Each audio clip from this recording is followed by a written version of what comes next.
नमस्कार दोस्तों, स्वागत है में जहां हम आपके लिए लाते हैं देश और दुनिया की 10 बड़ी और आपके काम की खबरें। दोस्तों, आज की बड़ी खबरों में आप सभी के लिए सरकार की तरफ से बड़ी खबर। जी हां, अभी अभी इन राज्यों में लगा कर्फ्यू। 31 दिसंबर तक स्कूल कॉलेज भी बंद, बाहर निकलना मुश्किल। जानेंगे इस खबर को विस्तार से। दोस्तों, अभी अभी इन राज्यों में कर्फ्यू को लेकर एक बड़ी खबर आ रही है। राज्य सरकारों ने बड़ा फैसला लिया है। जानेंगे क्या फैसला लिया है और किन राज्यों में यह कर्फ्यू लगने जा रहा है। इसी के साथ अगली बड़ी खबर, महंगे प्याज से दिसंबर तक राहत मिलने की उम्मीद नहीं, आलू के भाव गिरे। जानेंगे इस खबर को विस्तार से। दोस्तों, आलू प्याज के भाव को लेकर एक फिर से बड़ी खबर है। इसी के साथ अगली बड़ी खबर, कोरोना को लेकर यूपी सरकार ने जारी की नई गाइडलाइन, उल्लंघन करने पर केस होगा दर्ज। जानेंगे इस खबर को विस्तार से। दोस्तों, अगर आप भी उत्तर प्रदेश में रहते हैं तो आपके लिए सरकार ने नई गाइडलाइन जारी कर दी है। लॉकडाउन को लेकर अगर आप यह नियम का पालन नहीं करते हैं तो आपको जेल जाने पड़ सकते हैं। तो वीडियो में अंत तक बने रहिएगा, अभी हम पूरी रिपोर्ट आपको बताएंगे। इसी के साथ अगली बड़ी खबर, सरकार की नई योजना, रिटायरमेंट के बाद हर महीने मिलेगी 20,000 रुपए की पेंशन, जाने कैसे उठाएं योजना का फायदा। जानेंगे इस खबर को विस्तार से। दोस्तों, अगर आप भी फैक्ट्री या दफ्तर में काम करते हैं तो सरकार की तरफ से एक बड़ी खुशखबरी की खबर आ रही है। इसी के साथ 1 दिसंबर से बदल जाएंगे ये नियम, आपकी जेब पर पड़ेगा सीधा असर। जानेंगे इस खबर को विस्तार से। दोस्तों, 1 दिसंबर से कौन कौन से नियम बदलने वाले हैं, क्या आपकी जेब पर असर पड़ेगा, तो वीडियो में अंत तक बने रहिएगा। इसी के साथ एटीएम इस्तेमाल करने वालों के लिए बड़ी खबर, एटीएम में पैसे निकालने के बाद करें इन बातों का ध्यान, नहीं तो होगा बड़ा नुकसान। और अगली बड़ी खबर, प्रधानमंत्री मातृ वंदना योजना, 30 लाख महिलाओं को मिला लाभ। पहली बार गर्भवती होने पर 3 किस्तों में मिलते हैं 5,000 रुपए। जानेंगे इस खबर को विस्तार से। दोस्तों, गर्भवती महिलाओं के लिए बड़ी खुशखबरी की खबर है। इसी के साथ अगली बड़ी खबर, पीएम मोदी का बड़ा ऐलान, इन परियोजनाओं से 10 राज्यों में मिलेगा 10 लाख से ज्यादा लोगों को रोजगार। जानेंगे इस खबर को विस्तार से। दोस्तों, पीएम मोदी ने अभी अभी रोजगार को लेकर एक बड़ा ऐलान किया है। इसी के साथ अगली बड़ी खबर, आपके खाते में कितनी जमा हो रही है एलपीजी सिलेंडर की सब्सिडी, ऐसे करें पता। जानेंगे इस खबर को विस्तार से। दोस्तों, रसोई गैस सिलेंडर की सब्सिडी को लेकर एक बड़ी खबर आ रही है। अगर आप भी रसोई गैस इस्तेमाल करते हैं तो ये खबर जानना आप सभी के लिए बेहद जरूरी है। और अगली बड़ी खबर, अमृतसर जम्मू समेत कई रूटों पर आज से चलेंगी रेलगाड़ियां, 80 पैसेंजर ट्रेनों की लिस्ट जारी। जानेंगे इस खबर को विस्तार से। दोस्तों, रेल यात्रियों के लिए बड़ी खुशखबरी की खबर आ रही है। इसी के साथ अगली बड़ी खबर, अब फैक्ट्रियों दफ्तरों में करना पड़ सकता है 12 घंटे काम, कानून में बदलाव की कोशिश कर रही है सरकार। जानेंगे इस खबर को विस्तार से। दोस्तों, अगर आप भी फैक्ट्रियों दफ्तरों में काम करते हैं तो ये खबर भी आपके लिए बेहद जरूरी है। इसी के साथ सोने चांदी के भाव में आज भारी गिरावट, जाने 24 से 14 कैरेट सोने का ताजा भाव। और अगली बड़ी खबर, अगले 3 घंटे बेहद खतरनाक, बस आने ही वाला है भयंकर तूफान, मच सकती है तबाही। जानेंगे इस खबर को विस्तार से। दोस्तों, चक्रवाती तूफान को लेकर अगले 24 घंटे का भारी अलर्ट इन राज्यों के लिए है। इसी के साथ आज फिर महंगा हुआ पेट्रोल डीजल, हरे निशान में बंद हुआ शेयर बाजार। किसानों के लिए भी एक बड़ी खुशखबरी की खबर आ रही है। और भी तमाम बड़ी खबरें हैं जो आपके काम की हो सकती हैं, तो आपसे निवेदन है कि वीडियो को पूरा जरूर देखना। दोस्तों, वीडियो को लाइक करके हमारे चैनल को सब्सक्राइब करके ऑल नोटिफिकेशन घंटी बटन को जरूर से दबा दे। चलिए फटाफट बढ़ते हैं खबरों की तरफ। पहली बड़ी खबर, आम जनता के लिए खुशखबरी, महंगे प्याज से दिसंबर तक राहत मिलने की उम्मीद नहीं, आलू के भाव गिरे। जी हां, आपको बता दें कि विदेशों से प्याज का आयात कमजोर पड़ जाने से दाम में एक बार फिर से तेजी देखी जा रही है, जबकि राजस्थान से लोकल प्याज की आवक जोरों पर है। देश की राजधानी दिल्ली में आज प्याज का खुदरा भाव 50 से 70 रुपए प्रति किलोग्राम पर चल रहा है, जबकि थोक भाव 15 रुपए प्रति किलोग्राम पर था, जो कि दिवाली से पहले 42 रुपए प्रति किलोग्राम तक गिर गया था। कारोबारियों की माने तो दिसंबर से पहले महंगे प्याज से राहत मिलने के असर नहीं है। हालांकि इसी बीच राहत की खबर है कि आलू की नई फसल की आवक बढ़ने से दाम में नरमी आई है, आलू थोड़ा सस्ती हो गई है। कारोबारियों के अनुसार बीते दिनों देश में प्याज का भाव घटने को लेकर खबरें आ रही थी, लेकिन प्याज के भाव एक बार फिर से चढ़ गए हैं। वहीं आलू का थोक भाव 20 से 36 रुपए प्रति किलोग्राम पर है, वहीं खुदरा आलू 50 रुपए से कम के भाव पर नहीं मिलेगा। बता दें कि प्याज के दाम को काबू में रखने के लिए केंद्र सरकार ने बीते 14 सितंबर से प्याज के निर्यात पर रोक लगा दी थी। इसके बाद 23 अक्टूबर को थोक एवं खुदरा व्यवसायियों के लिए प्याज का स्टॉक रखने की सीमा तय कर दी थी, जिसके अनुसार खुदरा कारोबारी अधिकतम 2 टन, थोक व्यापारी अधिकतम 25 टन प्याज का स्टॉक रख सकता है। सरकार ने 31 दिसंबर 2020 तक की अवधि के लिए प्याज के स्टॉक लिमिट लगाई है, साथ ही आयात के नियमों में भी ढील दी है। अगली बड़ी खबर, आपके खाते में कितनी जमा हो रही है एलपीजी रसोई गैस सिलेंडर की सब्सिडी, ऐसे करें पता। जी हाँ, आपको बता दें कि मौजूदा समय में सरकार एक वर्ष में प्रत्येक घर के लिए 14.2 किलोग्राम के 12 सिलेंडरों पर सब्सिडी प्रदान करती है। अगर ग्राहक इससे ज्यादा सिलेंडर लेना चाहते हैं तो वे उन्हें बाजार मूल्य पर खरीदते हैं। कई ग्राहकों को इसकी जानकारी नहीं होती है कि उनके खाते में सब्सिडी के कितने पैसे जमा हुए हैं। ऐसे में कई ग्राहक शिकायत भी करते हैं कि उनके खाते में सब्सिडी की राशि जमा नहीं हुई है। अगर आपको भी इसकी जानकारी हो तो मालूम हो कि आप घर बैठे ही यह पता कर सकते हैं कि आपके खाते में सब्सिडी की रकम जमा हुई है या नहीं। आइए जानते हैं इसका तरीका। जी हाँ, आपको बता दें कि मोबाइल से गैस सिलेंडर की सब्सिडी के बारे में जानने के लिए आपको सबसे पहले mylpg.in पर जाना होगा। इस वेबसाइट में आपको 3 पेट्रोलियम कंपनियों एचपीसी, भारत और इंडियन के टैब दिखेंगे। यहाँ से अपनी सिलेंडर की कंपनी पर क्लिक करें। अब आपके सामने एक नया पेज खुलेगा। मेन्यू में जाने के बाद आप अपनी 17 अंकों की एलपीजी आईडी दर्ज करें। अगर ग्राहक को उनकी एलपीजी आईडी नहीं पता है तो click here to now your LPG ID पर क्लिक करें। अब अपना रजिस्टर्ड मोबाइल नंबर, एलपीजी उपभोक्ता आईडी, राज्य का नाम और वितरक की जानकारी दर्ज करें। इसके बाद कैप्चा कोड भरते ही प्रोसेस के बटन पर क्लिक करें। प्रोसेस करने के बाद आपके सामने एक नया पेज खुलेगा जिस पर आपको एलपीजी आईडी दिखाई देगी। अब एक पॉप अप पर आपके खाते का वितरण देख सकते हैं। आपके बैंक खाते और आधार कार्ड के एलपीजी आईडी लिंक होने की जानकारी के साथ ही आपको यह भी पता लगेगा कि आपने सब्सिडी विकल्प छोड़ दिया है या नहीं। पेज की बाईं ओर सिलेंडर बुकिंग की हिस्ट्री या सब्सिडी ट्रांसफर देखें, यहाँ क्लिक करें। इसे क्लिक करने से आपकी सब्सिडी की राशि भी दिख जाएगी। अगली बड़ी खबर, 1 दिसंबर से बदल जाएंगे ये नियम, आपकी जेब पर पड़ेगा सीधा असर। जी हाँ, आपको बता दें कि 1 दिसंबर 2020 से आम आदमी की जिंदगी से जुड़े कई तरह के नियमों में बदलाव होने वाला है। 1 दिसंबर से एलपीजी सिलेंडर यानी रसोई गैस, रेलवे और बैंक के लेन देन से जुड़े नियम में बदलाव होने वाले हैं। दिसंबर से real time gross settlement RTGS के समय में बदलाव होने वाला है। तो आइए जानते हैं किन नियमों में होगा बदलाव और आपकी जेब पर कैसे पड़ेगा असर। 24 घंटे मिल सकती है आरटीजीएस की सुविधा। जी हाँ, आपको बता दें कि दिसंबर से बैंकों में पैसे लेन देन से जुड़ा नियम बदल सकता है। आरबीआई ने 24 घंटे के लिए आरटीजीएस सुविधा शुरू करने का ऐलान किया था। अभी यह सुविधा महीने के दूसरे और चौथे शनिवार को छोड़कर हफ्ते के सभी कामकाजी दिनों में सुबह 7 बजे से शाम 6 बजे तक मिलती है। यानी दिसंबर से आरटीजीएस के माध्यम से 24 घंटे मनी ट्रांसफर कर सकेंगे। बदलेगी रसोई गैस सिलेंडर की कीमतें। जी हाँ, आपको बता दें कि हर महीने की पहली तारीख को सरकार रसोई गैस यानी एलपीजी सिलेंडरों के दामों में बदलाव करती है। यानी 1 दिसंबर से देश भर में रसोई गैस के दाम बदल जाएंगे। बीते महीने कम सीरियल सिलेंडर की कीमतों में बढ़ोतरी की गई थी। अब 1 दिसंबर से फिर से रसोई गैस सिलेंडर के दाम घट सकते हैं। प्रीमियम में कर सकेंगे बदलाव। जी हाँ, आपको बता दें कि बीमा धारक 5 साल के प्रीमियम की रकम को 50% तक घटा सकते हैं। यानी वह आधी किस्त के साथ पॉलिसी जारी रख पाएंगे। वहीं 1 दिसंबर से चलाई जाएंगी ये नई ट्रेनें। जी हाँ, आपको बता दें कि भारतीय रेलवे 1 दिसंबर से कई ट्रेनों को चलाने जा रहा है। कोरोना संकट के बाद रेलवे लगातार कई नई स्पेशल ट्रेनें चला रहा है। अब 1 दिसंबर से कुछ ट्रेनों का परिचालन शुरू होने जा रहा है। इसमें झेलम एक्सप्रेस और पंजाब मेल दोनों शामिल है।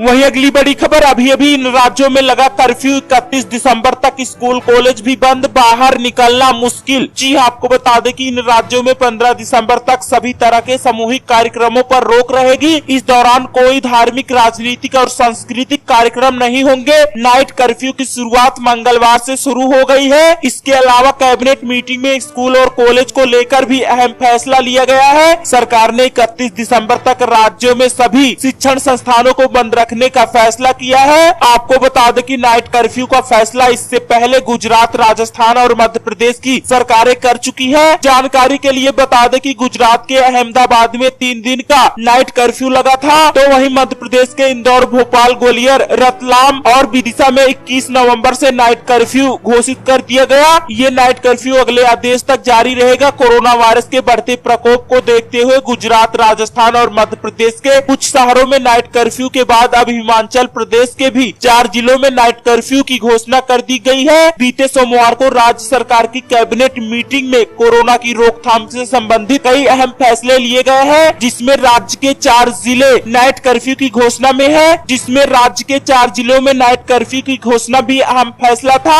जानकारी के मुताबिक हिमाचल की राजधानी शिमला, कुल्लू, मंडी और कांगड़ा जिले में नाइट कर्फ्यू घोषित कर दिया गया है। इन जिलों में रात 8 बजे से लेकर सुबह 6 बजे तक नाइट कर्फ्यू जारी रहेगा। वहीं अगली बड़ी खबर, अब फैक्ट्रियों, दफ्तरों में करना पड़ सकता है 12 घंटे काम, कानून में बदलाव की कोशिश कर रही है सरकार। जी हां, आपको बता दें कि नए लेबर कोड के तहत सरकार अब काम के घंटे 8 घंटे से बढ़ाकर 12 घंटे कर सकती है। Occupational safety and working condition code यानी OSH के ड्राफ्ट नियमों में पहले काम के घंटे 10.5 घंटे थे। हालांकि सप्ताह में काम के घंटे 48 ही रखे गए हैं। ड्राफ्ट रूल में कहा गया है कि काम के बीच आराम के घंटों को मिलाकर वर्किंग आवर इस तरह का रखा जाए कि वह 12 घंटे से ज्यादा न हो। सितंबर में जो लेबर कोड पास किया गया था उसमें वर्किंग आवर 8 ही सीमित किया गया था। कंपनियों को 2 ही शिफ्ट रखने का मिल सकता है मौका। जी आपको बता दें कि एक्सपर्ट्स का कहना है कि काम के घंटे को 10.5 घंटे से बढ़ाकर 12 घंटे करने पर कामगारों पर नकारात्मक असर डालेगा। काम के घंटे बढ़ाकर 12 घंटे करने का मतलब कंपनियां इतनी देर तक कामगारों को फैक्ट्रियों में रख सकती है। 10.5 घंटे के बाद 1.5 घंटे अतिरिक्त लोगों की फैक्ट्रियों में और दफ्तरों में रहने का क्या मकसद है, यह पता नहीं है। अगर मेट्रो शहरों में 12 घंटे काम लिया जाता है तो आने जाने का समय मिलाकर यहाँ 14 घंटे हो सकता है। इससे कंपनियां 3 शिफ्ट की जगह 2 शिफ्ट ही काम करने को प्रेरित कर सकती है। इससे भी रोजगार की संख्या में कमी आएगी। प्रवासी मजदूरों के लिए यात्रा भत्ते का इंतजाम लेकिन नियमों में पेचीदा। जी हाँ, आपको बता दें कि ड्राफ्ट नियमों में प्रवासी कामगारों के लिए एक राज्य से दूसरे राज्य की यात्रा के लिए भत्ते की भी व्यवस्था, लेकिन इसके लिए शर्त यह है कि उसने पिछले 1 साल में संबंधित प्रतिष्ठान में 180 दिन काम किया हो। यह नियम वर्करों के खिलाफ जा सकता है क्योंकि वे लंबे वक्त तक कॉन्ट्रैक्ट में काम नहीं करते हैं। 45 दिनों के लिए पब्लिक डोमेन में रखे गए ड्राफ्ट नियमों के मुताबिक लेबर कॉन्ट्रैक्टर के लिए पूरे देश में एक लाइसेंस का नियम लागू किया जा सकता है। वहीं अगली बड़ी खबर, कोरोना को लेकर यूपी सरकार ने जारी की नई गाइडलाइन, उल्लंघन करने पर दर्ज होगा केस। जी हां, आपको बता दें कि कोरोना के बढ़ते मामलों को देखते हुए प्रदेश सरकार गंभीर है। उत्तर प्रदेश में कोरोना की रोकथाम के लिए जो भी जरूरी कदम है वे उठाए जा रहे हैं। प्रदेश सरकार ने शादी और अन्य सामाजिक समारोहों में शामिल होने वाले लोगों की सीमा संख्या फिर से 200 से घटाकर 100 कर दिया है। शादी समारोहों के लिए नई गाइडलाइन जारी की गई है, जिसके मुताबिक शादी समारोह में सिर्फ 100 लोग ही अब शामिल हो सकते हैं। शादी में बैंड और डीजे बजाने पर पूरी तरह से रोक लगा दी गई है। 100 लोगों की क्षमता वाले मैरिज हॉल में सिर्फ 50 लोगों को आने की छूट रहेगी। जी हां, आपको बता दें कि लखनऊ जिले में भी जिलाधिकारी नई गाइडलाइन लागू करने के लिए समीक्षा बैठक करेंगे। नोएडा, गाजियाबाद से सटे दिल्ली से बढ़ते संक्रमण के मामले के चलते यह नियम पहले ही लागू किया जा चुका है। कहा गया है कि प्रदेश में जहां भी हालत गंभीर है वहां इन नियमों को लागू किया जा सकता है। इतना ही नहीं, शादियों में बुजुर्ग बीमार को बुलाने की मनाही है। अगर कोई व्यक्ति कोविड प्रोटोकॉल का उल्लंघन करते हुए पाया जाएगा तो उसके खिलाफ धारा 144 और 188 के तहत कार्रवाई की जाएगी। शादी समारोह में लोगों की सीमित संख्या को लेकर नए नियम को शुरुआत में नोएडा, गाजियाबाद में लागू किया गया। फिलहाल मुख्य सचिव ने इसकी समीक्षा करने को कहा है। महत्वपूर्ण जिलों में समीक्षा बैठक के बाद इसे सख्त से लागू किया जाएगा।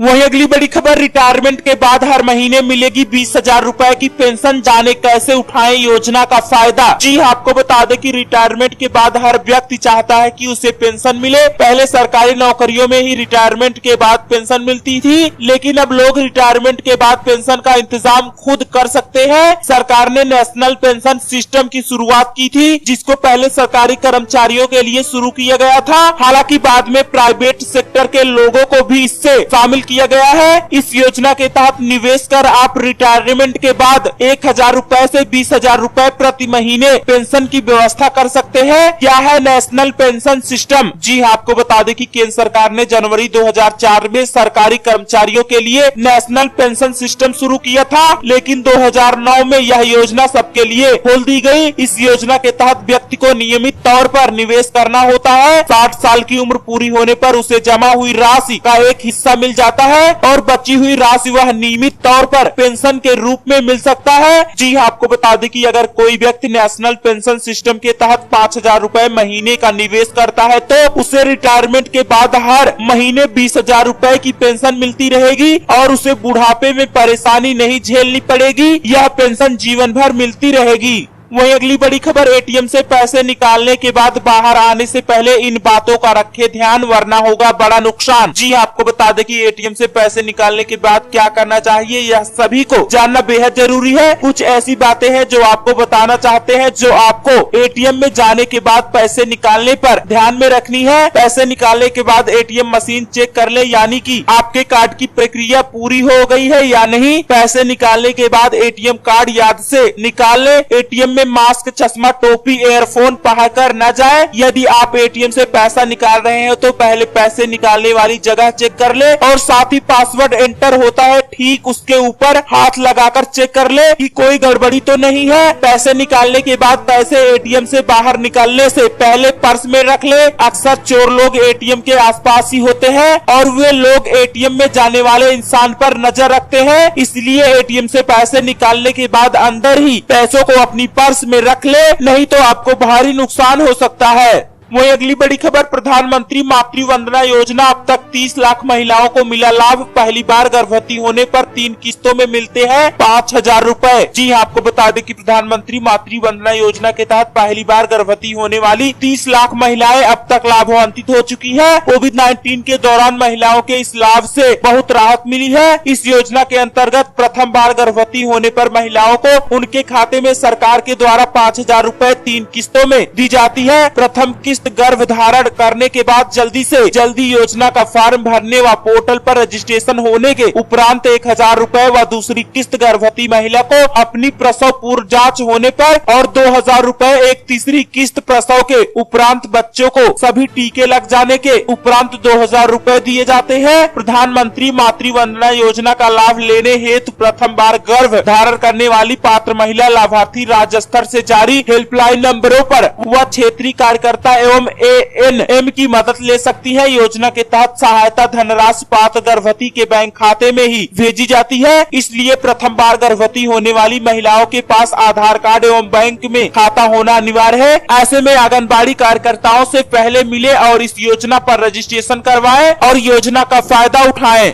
वही अगली बड़ी खबर, सोने चांदी के भाव में आज फिर से आई भारी गिरावट, जाने 24 से 14 कैरेट तक का भाव। जी आपको बता दें कि कोरोना संकट के बीच एक बार फिर से सोने चांदी के भाव में गिरावट देखने को मिली है। मंगलवार को देश भर के सराफा बाजारों में 24 कैरेट सोने का हाजिर भाव 204 रूपए प्रति 10 ग्राम चढ़कर 50,611 रूपए प्रति 10 ग्राम पर खुला, लेकिन कारोबार के अंत में 103 रूपए सस्ता होकर 50,304 रूपए पर बंद हुआ। वहीं चांदी का हाजिर भाव 541 रूपए गिरकर 61,486 रूपए प्रति किलोग्राम पर हो गया, जबकि 22 कैरेट सोने के दाम में 102 रूपए की गिरावट आई है। वहीं 14 कैरेट सोने के भाव में 500 से 1,000 रूपए का अंतर आ सकता है। वहीं अगली बड़ी खबर, अमृतसर जम्मू समेत कई रूटों पर आज से चलेंगी रेलगाड़ियां, 80 पैसेंजर ट्रेनों की लिस्ट जारी। जी आपको बता दें कि पंजाब में किसान जत्थेबंदियों की तरफ से धरना खत्म करने के बाद रेलवे स्टेशन पर हलचल शुरू हो गई है। बंद पड़ी रेल यातायात को चालू करने के लिए बड़ौदा हाउस से निर्देश आते ही विभाग ने engineering staff, operating staff, signal और कमर्शियल स्टाफ के इंचार्जों को अलर्ट कर दिया है, जिसके चलते अलग अलग विभागों के स्टाफ ने तैयारियां शुरू कर दी है। 17 ट्रेनों में से 9 जम्मू कटरा लाइन पर और 18 पंजाब वाले रूट पर चलने के साथ मुसाफिरों को बड़ी राहत मिलेगी। रेलवे ने बीते रविवार देर शाम अमृतसर, चंडीगढ़, जम्मू तवी आदि रूटों पर ट्रेनों को बहाल करने का फैसला लिया है। कुछ ट्रेनें बीते 23 नवम्बर से बहाल कर दी गई, परंतु कुछ ट्रेनें अभी रद्द रहेंगी। ट्रेनों में शताब्दी एक्सप्रेस, वंदे भारत, राजधानी चलाई जाएगी, क्योंकि सभी ट्रेनें अंबाला से ही रवाना की जा रही हैं और भी कई रूटों पर ट्रेनें चलाई जाएंगी। जी हां, आपको बता दें कि आज लगातार तीसरे दिन तेल कंपनियों ने तेलों की कीमत में बढ़ोतरी की है। 3 बढ़ोतरी में दिल्ली में पेट्रोल की कीमत में 40 पैसे प्रति लीटर की बढ़ोतरी हुई है। देश के बड़े शहरों में आज पेट्रोल की कीमतों में 38 रुपए की बढ़ोतरी हुई है। जैसे राजधानी दिल्ली, लखनऊ, पटना, मुंबई, कोलकाता, हैदराबाद, बेंगलुरु, नोएडा और अन्य शहरों में पेट्रोल की कीमतों में 40 पैसे की बढ़ोतरी हुई है।